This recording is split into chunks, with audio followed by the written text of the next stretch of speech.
আসসালামু আলাইকুম, সবাই কেমন আছেন? আশা করি ভালো আছেন। আমিও আলহামদুলিল্লাহ ভালো আছি। তো আজকে আমি গিয়েছি ঢাকা রমনা পার্কে। এই রমনা পার্কটা তখনই সবার মনে জাগ্রত হয় যখনই পয়লা বৈশাখ আসে, কারণ পয়লা বৈশাখটা এখানেই উদযাপন করা হয়। এখানে একটা বট গাছ আছে অনেক পুরনো দিনের, সেখানে বসে গান করে অনুষ্ঠান করে সবাই ঘোরাফেরা করে পয়লা বৈশাখটা উদযাপন করা হয়। কিন্তু সচরাচর এখানে সব মানুষ ঘোরাফেরা করতে যায়, কেননা এটা ঘোরাফেরার জন্য খুবই সুন্দর একটা জায়গা। বিশাল বড় একটা এরিয়া করে এখানে অনেক গাছ, অনেক ধরনের গাছগাছালি, অনেক চারিদিকে সবুজ ঘাস, মানে মনটা ফ্রেশ হওয়ার জন্য এটা বেস্ট একটা জায়গা।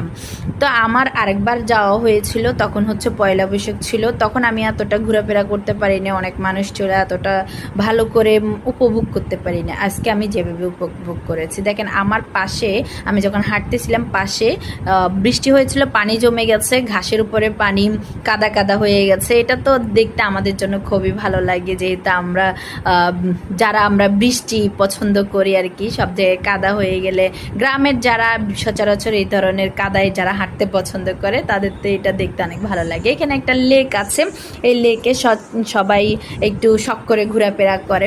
তো এখানে পরিচিত অপরিচিত অনেকগুলা গাছ আছে, দেখেন অনেক মোটা মোটা, তারা নিশাচরভাবে সব কিছু দেখতেই থাকে, মনে হয় যেন সব কিছু পাহারা দেয়, এত সুন্দর। আর উপরে দেখেন এগুলা পাখি ঘোরাফেরা করছে। তো এখানে বাচ্চাদের জন্য সুন্দর একটা ওরা জায়গা করেছে, ওরা বাচ্চারা এখানে খেলাধুলা করতে পারে। এই গাছটা আমার খুবই পরিচিত, যে এটা আমাদের দেশের একটা গাছ, এটার নাম হচ্ছে গাব গাছ। এই ফলটা অনেক মজা হয় পাকলে, আবার কাঁচা অবস্থাও ভর্তা বানাই খাওয়া যায়। তো এই জন্য আমি এটা দেখে, আমার কাছে খুব, কোথাও দেখি নেই, এখানে দেখার পরে আমি এটা ভিডিও করে নিলাম। দেখেন চারদিক কাদা কাদা, কত সুন্দর।